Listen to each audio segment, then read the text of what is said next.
विद्यार्थी मित्रांनो, आज आपल्याला चॅप्टर नंबर 2 मधला त्याचं नाव आहे क्वाड्रॅटिक इक्वेशन्स. त्यामधलं प्रॅक्टिस सेट 2.2 पाहायचं आपल्याला. प्रॅक्टिस सेट 2.2 हा पूर्णपणे फॅक्टरायझेशन मेथडवर डिपेंड आहे. ठीक आहे. तर बघा, पहिला प्रश्न असा आहे, solve the following quadratic equations by factorisation. Factorisation म्हणजे फॅक्टरायझेशन मेथड. आता ह्या मेथडच्या आधारे आपण हे उदाहरण कशी सोडवायची यात आपण पाहूया. ठीक आहे. तर सुरुवातीला पहिलं उदाहरण आहे, x² - 15x + 54 = 0. हे मी लिहिले उदाहरण या ठिकाणी सगळ्यांना दिसावं म्हणून. ठीक आहे. तर आता या उदाहरणामध्ये आपल्याला सुरुवातीला एकूण 3 पद आहेत डाव्या बाजूला आणि उजव्या बाजूला 0 आहे. म्हणजे थोडक्यात हे जे उदाहरण आहे, तर हे उदाहरण ax² + bx + c = 0 म्हणजे थोडक्यात स्टँडर्ड फॉर्म मध्ये आहे किंवा जनरल फॉर्म मध्ये आहे. तर आता फॅक्टरायझेशन मेथड मध्ये काय करायचं असतं, सुरुवातीला हे उदाहरण कधी पण किंवा ते समीकरण स्टँडर्ड फॉर्म मध्ये किंवा जनरल फॉर्म मध्ये आहे का नाही ते पाहायचं. जर असेल तर ठीक आहे, नसेल तर ते करून घ्यावं लागतं. म्हणजे काय करायचं, उजवीकडची सगळी पदे डावीकडे घ्यायची, उजवीकडे फक्त 0 ठेवायचं. म्हणजे या फॉर्म मध्ये आपल्याला असणं गरजेचं आहे. ठीक आहे. तर आता ऑलरेडी हे उदाहरण तसं आहे, त्यामुळे काही शंका नाही, काही अडचण नाही. आता हे उदाहरण सोडवायचं कसं बघा.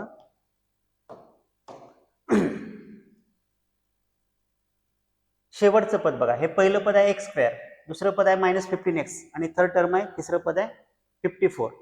तर कधी पण सगळ्यात शेवटचं पद हे बघा 54 आहे आणि इथं x² सहगुणक आहे म्हणजे 1 आहे. ठीक आहे. तर ह्या दोघांचा गुणाकार करायचा अगोदर चिन्हासहित, +54 होतो. हा +54 इथे लिहून टाका तुम्हाला कळण्यासाठी. मी सोप्या मेथडने सांगण्याचा प्रयत्न करतो, लक्षात घ्या. तर हे असं 2 भाग काय केले, आपल्याला 2 संख्या शोधायच्या आहेत ज्यांचा गुणाकार किती यावा, 54 यावा, म्हणजे +54 यावा, आणि त्यांची बेरीज किती यावी, हे मधलं पद यावं, 15 यावं. चिन्हाचा विचार नंतर करू आपण. -15 म्हणण्यापेक्षा आपण 15 म्हणूयात कळण्यासाठी. ठीक आहे. तर 2 संख्या गुणाकार किती यावा, 54 यावा, 54 यावा, आणि त्यांची बेरीज का बरं म्हणालो, वजाबाकी का बरं नाही, तर या ठिकाणी प्लस चिन्ह आहे म्हणून. जरी जर मायनस चिन्ह असतं तर आपण ते वजाबाकी म्हणालो असतो. तर बेरीज किती यावी, मधलं पद यावं म्हणजे 15 यावं. ठीक आहे. तर सुरुवातीला पहिली स्टेप ॲज इट इज लिहितो मी, x² - 15x + 54 = 0. ठीक आहे. तर 2 संख्या शोधायच्या. आज सगळ्यात महत्वाचं फॅक्टरायझेशन मेथडमध्ये 2 गोष्टी महत्वाच्या आहेत. पहिली गोष्ट कोणती, तुम्हाला 2 संख्या मिळणं किंवा 2 संख्या सापडणं, शोधणं गरजेचं, ही पहिली गोष्ट. आणि दुसरी गोष्ट, ज्या 2 संख्या शोधल्या त्या दोघाला पण चिन्ह देता येणं. ते कसं बघा, आता गुणाकार किती पाहिजे, 54 पाहिजे, आणि बेरीज किती पाहिजे, 15 पाहिजे. तर त्या 2 संख्या आहेत 9 आणि 6, 9 आणि 6. बघा, 9 आणि 6चा गुणाकार 54 येतो, 9 आणि 6ची बेरीज किती येते, 15 येते. आता राहिला विषय कोणता, हे मधलं पद -15 आहे. आपल्याला ह्या दोघांची बेरीज -15 पाहिजे. आता चिन्ह प्लस आहे, लक्षात घ्या. काही नाही म्हणजे प्लस चिन्ह असतं, म्हणजे बेरीज किती व्हायली, +15 व्हायली. पण बेरीज 15 म्हणजे +15 नको आहे आपल्याला, -15 पाहिजे. तर काय करायचं, मधलं पद जर मायनस असेल, शेवटचं पद प्लस असेल, तर कधी पण हे टेक्निक लक्षात घ्या, दोघाला पण चिन्ह मायनस करायचं. आणि लिहित असताना ह्या 2 संख्या सापडल्यानंतर टेक्निक सांगण्यासाठी बरं का, मी टेक्निक सांगतो. टेक्निक लक्षात ठेवण्यासाठी काय करायचं, शक्यतो मोठी संख्या अगोदर, लहान संख्या नंतर लिहायची. कारण का, प्रत्येक उदाहरणामध्ये बघा चिन्ह बदलणार आहे. त्यामुळं आपला टेक्निकच्या आधारे सोडवायचंय, ट्रिकच्या आधारे सोडवायचंय. त्यामुळे काय करायचं, आपण पहिली संख्या मोठी संख्या अगोदर लिहायचं, नंतर छोटी संख्या लिहायची. ठीक आहे. तर ह्या 2 संख्या सापडल्या, बघा गुणाकार करून बघा. -9 × -6 +54 होतो, मायनस प्लस होतं, आणि 9 × 6 54 येतो, आणि समान चिन्ह असल्यामुळे बेरीज करायचं असतं. 9 आणि 6 15 होतं, आणि मोठ्या संख्येचे चिन्ह द्यायचं असतं म्हणजे मायनस. ठीक आहे. तर -15x म्हणजे -15 ही त्यांची बेरीज झाली. तर काय करायचं, आता हे मधलं पद काढायचं चिन्हासहित, आणि त्या ठिकाणी ह्या 2 संख्या टाकायच्या. कसं बघा, समोर x² -9x -6x, हे मधलं पद काढलं, प्लस 54 इज इक्वल टू 0. ठीक आहे, काय केलं बघा, हे -15x ऐवजी -9x -6x घेतलं. -9x -6x -15x होतं. ठीक आहे, आता 3 पदांच्या ऐवजी 4 पद आली तर काय करायचं, पहिल्या दोघांचे आणि दुसऱ्या दोघांचे गट पाडायचे. पहिल्या गटामधून काय कॉमन निघतं बघा, एक्स स्क्वेअर आहे, इथे एक्स आहे म्हणजे एक्स कॉमन निघणार. इन ब्रॅकेट कंसामध्ये काय राहील सांगा, एक्स -9 राहील, मायनस चिन्ह, जे चिन्ह इथे दिसते ना ते कॉमन काढायचं. इथे एक्स आहे पण इथे एक्स चलपद नाही म्हणजे एक्स कॉमन निघणार नाही. तर 6 आणि 54 यामध्ये कॉमन काय निघतं, अशी संख्या कॉमन काढायची, मोठी संख्या की ज्या संख्येच्या पाड्यामध्ये या दोन्ही पण संख्या आहेत, म्हणजे त्या संख्येने या दोघाला पण भाग जावं. थोडक्यात 6 कॉमन निघेल, कारण 6च्या पाड्यामध्ये 54 आहे, 6च्या पटीत 54 आहे, त्यामुळं 6 कॉमन काढलं. आता तुम्हाला प्रश्न पडला असेल की मग सर 3 कॉमन काढता येईल का? मी काय बोललो, मोठी संख्या कॉमन काढायची म्हणजे 6 पेक्षा मोठी संख्या कॉमन निघणार नाही या ठिकाणी. ठीक आहे, तर 6 कॉमन काढलं तर एक्स राहिलं या ठिकाणी, प्लसच्या ऐवजी मायनस चिन्ह द्या. का द्या, आपण मायनस चिन्ह कॉमन काढले, मधलं चिन्ह बदलतं कधी पण, कारण मायनस चिन्हाने मध्ये गुणाकार होत असतो. तर 6 नी 54ला भाग आला, 6 9 54 होतं, 6 9 54 इज इक्वल टू 0. लक्षात घ्या, तुम्ही जर एक्स न मध्ये गुणाकार केला तर वरची स्टेप येते, -6 न गुणाकार केला तर वरची स्टेप येते. कसं, x into x x square minus x into 9 9x -6 into x -6x minus into minus plus 6 into 9 54 असं येतं. त्यामुळं हे दोन्ही पण कंस लक्षात घ्या, सारखे येतात. लक्षात घ्या, ही एक टेक्निक, दोन्ही पण कंस सारखे येतात. तर ह्या दोघांपैकी एक घ्या, x -9 इन सेकंड ब्रॅकेट काय होईल, x -6. काय करायला ते लिहायचं, x -6 इज इक्वल टू 0. लक्षात आलं का सगळ्यांच्या? ठीक आहे, तर बघा x -9 x -6 ह्या दोन कंसाच्या मध्ये गुणाकार चिन्ह असतं, म्हणजे काय करता येईल आपल्याला, दोन कंसाचा गुणाकार 0 आहे म्हणजे एक कंस बरोबर 0 राहील किंवा दुसरा कंस बरोबर 0 राहील. म्हणजे कसं, x -9 इज इक्वल टू 0 बाहेर घेतलं बरं का कंसाच्या बाहेर, और किंवा x -6 इज इक्वल टू 0 झालं. x मिळतं आपल्याला, सोडवा म्हटलंय म्हणजे व्हेरिएबलची किंमत काढा म्हटले, रूट्स काढा म्हटले. थोडक्यात x इज इक्वल टू -9चं काय होईल +9 और x इज इक्वल टू -6चं काय होईल +6. लक्षात घ्या, ह्या दोन किमती आपल्याला मिळाल्या, म्हणजे या वर्ग समीकरणामध्ये आपल्याला दोन किमती भेटल्या, दोन रूट्स भेटले थोडक्यात. ठीक आहे, तर आपण शेवटी वाक्य लिहू शकतो असं, ते वाक्य असं असेल, therefore x is equal to 9 and x is equal to 6 are the roots of given equation म्हणा का किंवा गिव्हन क्वाड्रॅटिक इक्वेशन म्हणा, चालते. तर अशा प्रकारे आपण स्टेप बाय स्टेप सोडू शकतो, 2 मार्कासाठी किंवा 3 मार्कासाठी परीक्षेला पडू शकतो प्रश्न. ठीक आहे, आता आणखीन एक महत्वाचा मुद्दा लक्षात घ्या. तुम्हाला 2 गोष्टी सांगितल्या फॅक्टरायझेशन मेथडमध्ये, कोणत्या, 2 संख्या सापडणं महत्वाचं आहे आणि त्या दोघाला पण चिन्ह देता येणं महत्वाचं आहे. त्या पाठच करायचं टेक्निक कोणती, मधलं पद मायनस असेल, शेवटचं पद प्लस असेल तर मोठ्या संख्येला पण मायनस, लहान संख्येला पण मायनस, असं म्हणू शकतो का बघा, मायनस प्लस मायनस मायनस. मोठी संख्या अगोदर लिहायची, मी 1000 वेळेस सांगालो, मोठी संख्या अगोदर लिहायची म्हणजे आपला टेक्निकली आपल्याला सोपं जातं. ठीक आहे, आता बघा, आपण हा 10वीचा पोर्शन पाहू लागलोय. भविष्यात तुम्ही स्पर्धा परीक्षांना सामोरे जाणार आहेत, पोलीस भरती असेल, तलाठी भरती असेल किंवा वेगवेगळ्या पदावरच्या भरती असतील, तर MPSC असेल. अशा वेळेस आपल्याला हे वर्ग समीकरण देतात एखादं आणि आपल्याला म्हणतात की त्याचे मूळ कोणते आहेत. रूट्स म्हणजे काय, मूळ म्हणजे काय, त्याचं सोल्युशन कोणतं आहे, त्या चलाच्या किमती कोणत्या आहेत. तर लक्षात घ्या, इथं 2 किमती का बरं आल्या, तुम्ही डोक्यात एक पक्क ठेवा, एक्स स्क्वेअर डिग्री 2 आहे, सर्वात मोठा घातांक 2, त्यामुळे इथं 2 येतात. ठीक आहे, काही काही उदाहरणामध्ये इथं 4 पण असणार आहे, त्यावेळेस आपण ते उदाहरण सोडूयात, किंवा एकूण 4 किमती असतील, 4 रूट्स असतील, ते त्यावेळेस पाहू आपण, आता त्याचं टेन्शन घ्यायची गरज नाही. तर मी बोलत होतो स्पर्धा परीक्षेबद्दलचं. तर काय करायचं, तुम्हाला जर वर्ग समीकरण असं दिलं, कोणतं, x square minus 15x plus 54 is equal to 0, या वर्ग समीकरणाचे मूळ सांगा म्हटले, मूळ किंवा सोल्युशन सांगा म्हटलं, रूट सांगा म्हटलं, तर लक्षात घ्या खाली 4 ऑप्शन असतात. त्या 4 ऑप्शन पैकी 9 आणि 6 9 आणि 6 हे एक ऑप्शन असणार आहे. पण आता शोधायचं कसं? तर आपल्याला हे कळालंय सगळ्यांना की गुणाकार 54 पाहिजे आणि बेरीज किती पाहिजे? आपल्याला 15 पाहिजे. तर हे -9 -6 इथपर्यंत सगळ्यांना समजलंय. तर लक्षात घ्या आपला स्पर्धा परीक्षेमध्ये आपल्याला एवढा वेळ नसतो, आपल्याला एवढं सोडवत बसायला वेळ नसतो स्टेप बाय स्टेप. 10वीला मात्र स्टेप बाय स्टेप सोडवल्याशिवाय मार्क भेटत नाही. मी बोलतो स्पर्धा परीक्षेबद्दल. तर हे बाकी काहीच करायची गरज नाही तुम्हाला. तुम्ही काय करायचं सरळ सरळ चलपद कोणतं आहे? एक्स आहे. एक्स दोनदा लिहायचं. 2 रूट्स असणार आहेत, 2 मूळ असणार आहेत. हे -9चं फक्त पक्षांतर +9 चिन्ह बदलायचे आणि -6 ऐवजी काय घ्यायचं? +6 झालं. हे उत्तर असणार आहे. स्पर्धा परीक्षेमध्ये हे लक्षात ठेवायचं टेक्निक. विषय क्लोज. ठीक आहे. तर अशा प्रकारे आपण हे पहिलं उदाहरण पाहिलं. आता असंच आपण आता काय करूयात? दुसरं एक्झाम्पल पाहूयात. इथंच पाहू आपण ह्या स्क्रीनवर. ठीक आहे.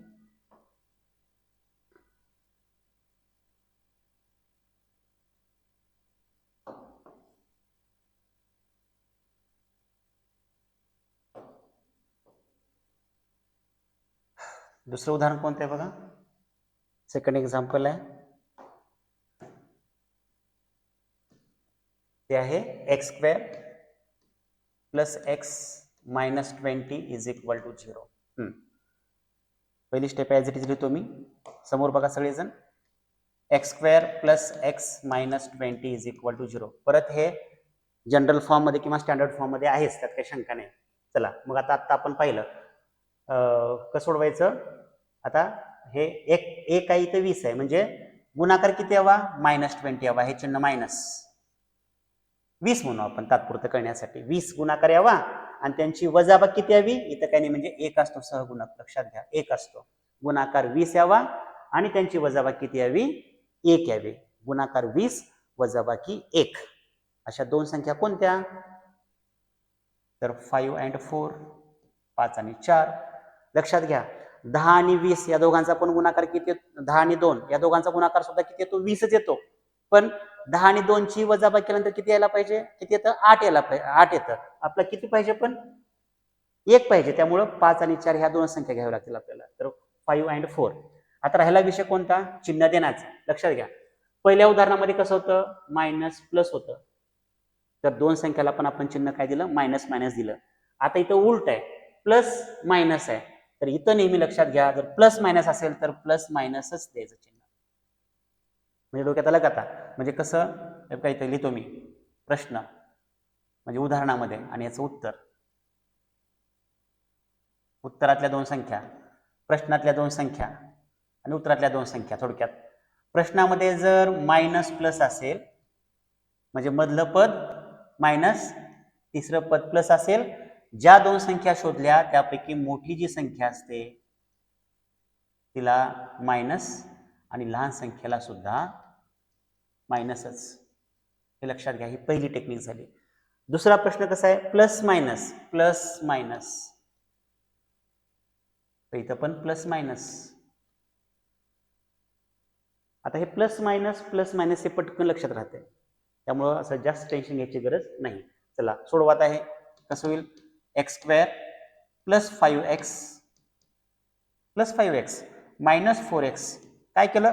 हे मधलं पद काढलं त्या ठिकाणी ह्या दोन संख्या टाकल्या. -20 = 0. ठीक आहे.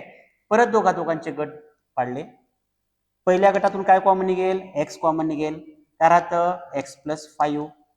इथं चिन्ह कोणतं? मायनस. 4च्या पाड्यामध्ये 20 पण आहे. 4 कॉमन. In bracket. लक्षात घ्या मायनस चिन्ह कॉमन काढलंय. मायनस चिन्ह कॉमन काढले की हे चिन्ह बदलायचं. म्हणजे काय होईल? x + 4चा पाडा 20 पर्यंत म्हणा. 4 × 20 = 0. कधी पण दोन्ही पण कंस सारखे येतात. आत्ताच मी सांगितलं. लक्षात घ्या x + 5 पहिल्या कंसात घ्यायचं कॉमन, दुसऱ्या कंसात काय राहील? x - 4 = 0. देअरफॉर काय होईल? x + 5 = 0 किंवा or x - 4 = 0. Therefore x = -5 or प्लसचं minus झालं or x = काय राहिलं इथं? x = 4. -4चं +4 झालं. ठीक आहे. इथं +5चं -5 -4चं +4. अशा पद्धतीने आपल्याला या ठिकाणी उत्तर भेटले, 2 रूट्स भेटले, 2 मुळे भेटले आपल्याला, 2 किमती थोडक्यात. पहिली किंमत आहे x - 5, x is equal to -5, दुसरी किंमत आहे x इज इक्वल टू 4. अशा प्रकारे तुम्ही या ठिकाणी वाक्य लिहू शकतात. आता लिहिल्यासारखं कोणतं, therefore x is equal to -5 and x is equal to 4 are the roots of given quadratic equations. संपलं. ठीक आहे. आता बघा, तुम्ही या ठिकाणी व्हिडिओ थांबवून सुद्धा तुम्ही हे वाचून घेऊ शकतात किंवा त्याचे स्क्रीनशॉट पण काढू शकतात. ठीक आहे. बघा, समजलं का? कुठली मेथड पाहतोय आपण? फॅक्टरायझेशन मेथड पाहतोय. ह्या टेक्निक लक्षात घ्या. हे बघा, समजते का? मायनस प्लस असेल तर उत्तरामध्ये मोठ्या संख्येला मायनस, लहान संख्येला पण मायनस. प्लस मायनस असेल तर उत्तरामध्ये प्लस मायनसच, मोठ्या संख्येला प्लस, लहान संख्येला मायनस.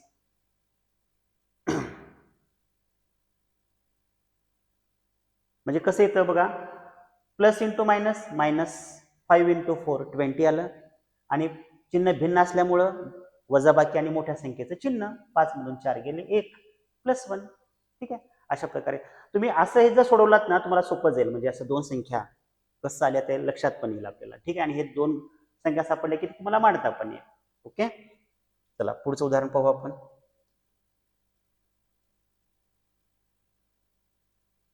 तिसरं उदाहरण पाहू.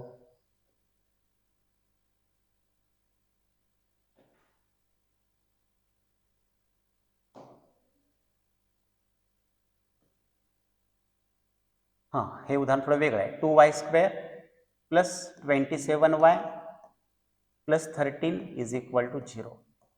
ठीक आहे. पहिली step me as it is लिहितो, जशा तसं.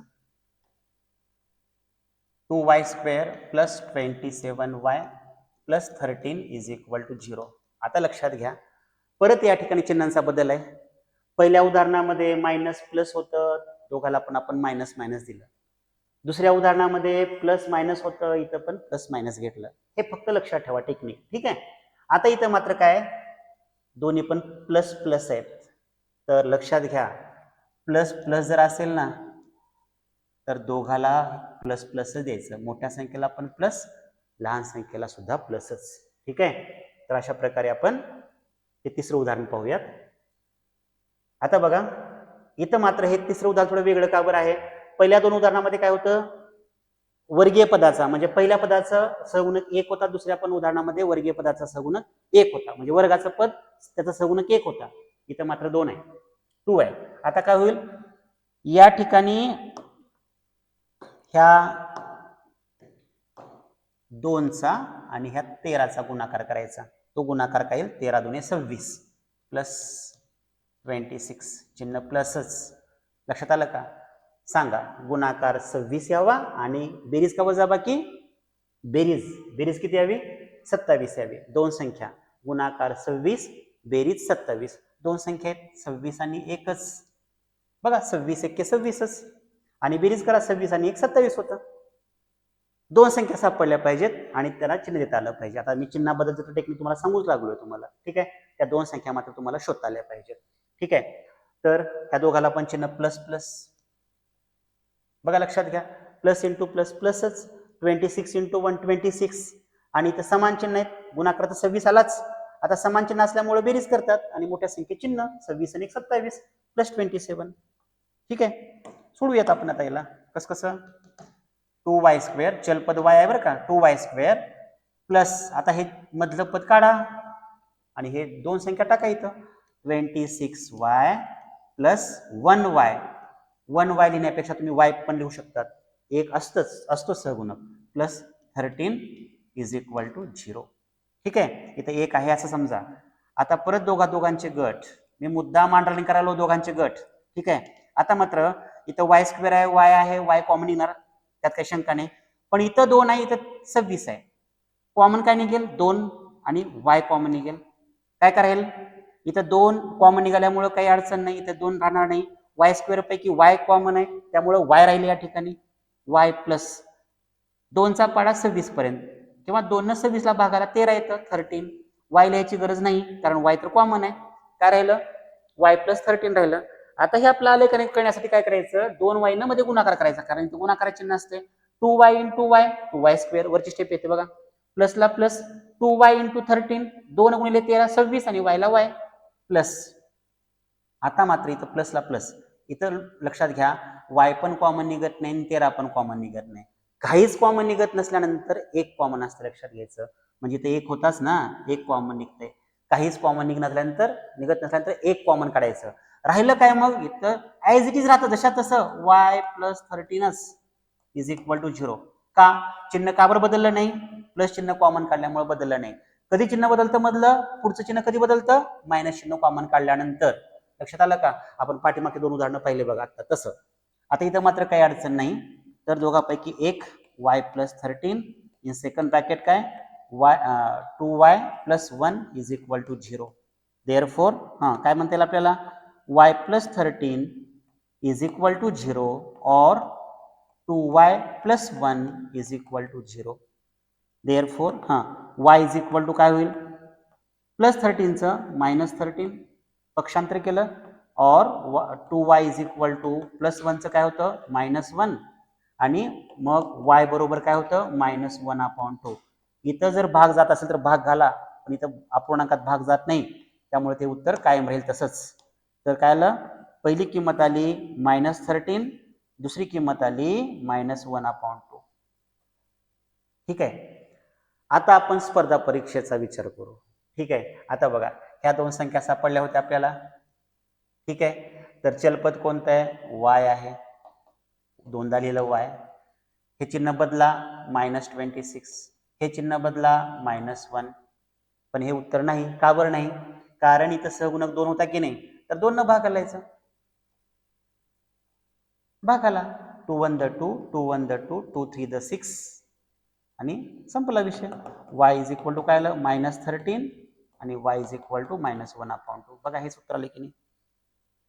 स्पर्धा परीक्षेला मात्र कमी वेळेत ट्रिक सांगितली तुम्हाला कसं सोडवायचं ते, त्याची ट्रिक सांगितली, पण 10वीला मात्र तुम्हाला अशा पद्धतीनं सोडवावंच लागेल. ओके. तर या ठिकाणी एकूण आपले 3 उदाहरणं संपलेत. आता चौथं उदाहरण बघू आपण. बघा व्हिडिओ थांबवून किंवा पॉज करून तुम्ही बघू शकतात किंवा स्क्रीनशॉट काढा, चालतंय, काही हरकत नाही. ठीक आहे. आता काय काय झालं, प्लस मायनस, तर मायनस मायनसच, plus minus minus plus minus minus plus minus plus minus plus plus plus plus. आता मला सांगा, ह्या दोन टेक्निकला मात्र तुम्हाला लक्षात ठेवायची गरजच नाही. पुन्हा कशाला, प्लस मायनस असेल तर प्लस मायनसच आणि प्लस प्लस असेल तर प्लस प्लसच. आता राहिला कोणता एक तांत्रिक मुद्दा, कोणता एक शेवटची टेक्निक कोणती राहिली, लक्षात आला असेल तुमच्या, की जर चिन्ह मधलं पद जे आहे ते प्लस असेल मायनस असेल आणि शेवटचं सुद्धा मायनस असेल. आता काय टेक्निक सांगतो बघा, मायनस प्लस असताना मायनस मायनस ना, तर मायनस मायनस असताना मायनस प्लस घ्यायचं, काय उलट हे एकमेकांच्या विरुद्ध घ्यायचे का. मायनस प्लस असताना मायनस मायनस, आता मायनस मायनस असताना minus plus, sorry minus plus घ्यायचं, उलट घ्यायचं, minus plus minus minus minus minus minus plus. हे एकमेकांच्या विरुद्ध असेल, हे घेतलं की हे घ्यायचं, हे घेतलं की हे घ्यायचं उत्तरामध्ये. ठीक आहे. हे तुम्ही जर टेक्निक लक्षात ठेवलं तर हे तुम्हाला फॅक्टरायझेशन मेथड अतिशय सोपी जाईल. ठीक आहे. तर आता आपण चौथ्या उदाहरणाकडे वळूयात का. ठीक आहे.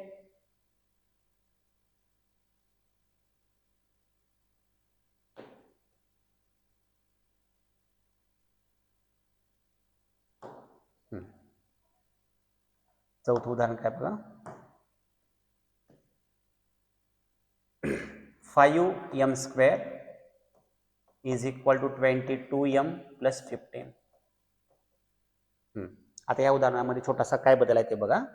मी पहिली स्टेप ॲज इट इज लिहितो, 5m² is equal to 22m plus 15. आता मात्र दोघांचं पण डावीकडे पक्षांतर, कारण का जनरल फॉर्म मध्ये नाही, हा बदल आहे या ठिकाणी उदाहरणामध्ये. डावीकडे घ्या ते 5m² -22m, कारण प्लसचं काय झालं मायनस आणि प्लस 15चं सुद्धा -15 इज इक्वल टू 0. आलं लक्षात पक्षांतर कसं केलं ते. आता मात्र गुणाकार किती यावा 5 आणि 15चा गुणाकार करा 15 गुणिले 5 75 -75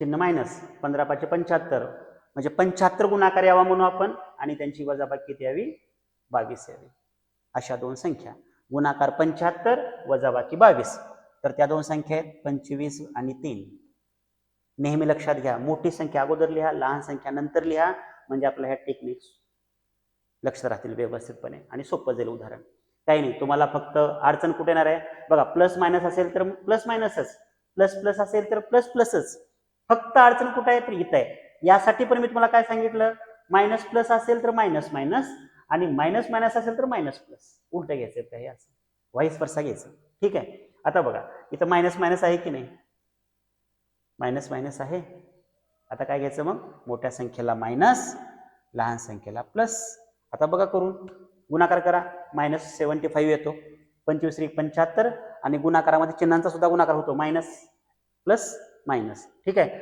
आणि चिन्ह भिन्न आहेत वजाबाकी होईल आणि मोठ्या संख्येचं चिन्ह 25 मधून 3 गेले 22 राहतात आणि मोठ्या संख्येचे मायनस ठीक आहे सोडवा मग आता झालं एवढं तुम्हाला आलं करता आलं की तुम्हाला हे बाकीचे गट पाडणं कॉमन काढणं येतं तुम्हाला काही अडचण नाही ठीक आहे तर 5m² हे मधलं पद काढा त्या ठिकाणी ह्या दोन संख्या टाका -25m m हे चलपद लावायचं पुढे प्लस 3m हे मात्र विसरायचं नाही चलपद लावायला -15 = 0 झालं दोघांचे परत गट परत कॉमन काढायचं 5 आणि 25 मधून 5 कॉमन निघतं m² आणि m मधून m कॉमन निघतं काय राहतं m राहतं -5 × 5 25 5 राहतं m तर बाहेरच आहे प्लस चिन्ह कॉमन आता डोक्यात पक्क ठेवायचं प्लस चिन्ह कॉमन काढलं की पुढचं चिन्ह बदलायची गरज नसते मायनस चिन्ह कॉमन काढलं की बदलायचं फक्त हा आता 3 5 15 3 कॉमन निघतं m कॉमन निघत नाही कारण m इथं आहे पण इथे m नाही काय राहतं m मायनसला मायनसच का प्लस चिन्ह असल्यामुळं ठीक आहे 3 5 × 15 = 0 आणखीन एक टेक्निक काय सांगितली होती मी तुम्हाला दोन्ही पण कंस सारखे येतातच ठीक आहे तर m-5 पहिल्या कंसामध्ये दुसऱ्या कंसामध्ये काय लिहायचं हे 5m + 3 = 0 therefore m-5 = 0 or 5m + 3 = 0 लक्षात घ्या हे 5m + 3 कुठला आहे हे 5m + 3 सेकंड ब्रॅकेट पण टाकायचं तर गुणाकाराचे नसतं माहित असावं झालं m बरोबर मायनसचं काय होईल +5 और 5m = काय होईल -3 प्लसचं काय झालं मायनस झालं आणि इथं लास्ट स्टेप m = -3/5 इथं ओळखू येत नसेल तर आपण पुढे लिहूयात बघा एक स्टेप हां 5m = -3 therefore हां m = काय लिहू शकतो आपण -3/5 भाग जात नाही म्हणजे आपलं उत्तर संपलं या ठिकाणी दोन संख्या कोणत्या सापडल्या आपल्याला रूट्स कोणते कोणते आले m बरोबर 5 हे पहिलं रूट आणि दुसरं रूट काय आलं दुसरं रूट काय आलं m = -3/5 आलं अशा प्रकारे आपलं हे पण उदाहरण संपलं कोणतं चौथं उदाहरण संपलं ठीक आहे खाली वाक्य लिहायचं मात्र वाक्य नाही लिहिलं तर मार्क कटतात ठीक आहे रूटचं वाक्य लिहायचं ठीक आहे आता या ठिकाणी 5वं आणि 6वं झालं हे 4 टेक्निक आले आता याच्यापेक्षा वेगळं उदाहरण पडणार नाही ठीक आहे आता एक काम करूयात मी तुम्हाला 5वं उदाहरण फक्त तुम्हाला एक जनरल फॉर्म मध्ये मांडून देतो व्यवस्थित इथं कारण 1/2 आहे ना फ्रॅक्शन आहे ना त्यामुळे मी मांडून देतो तुम्ही घरी सोडू शकतात व्यवस्थित ठीक आहे जर काही अडचण असेल तर मला विचारू शकतात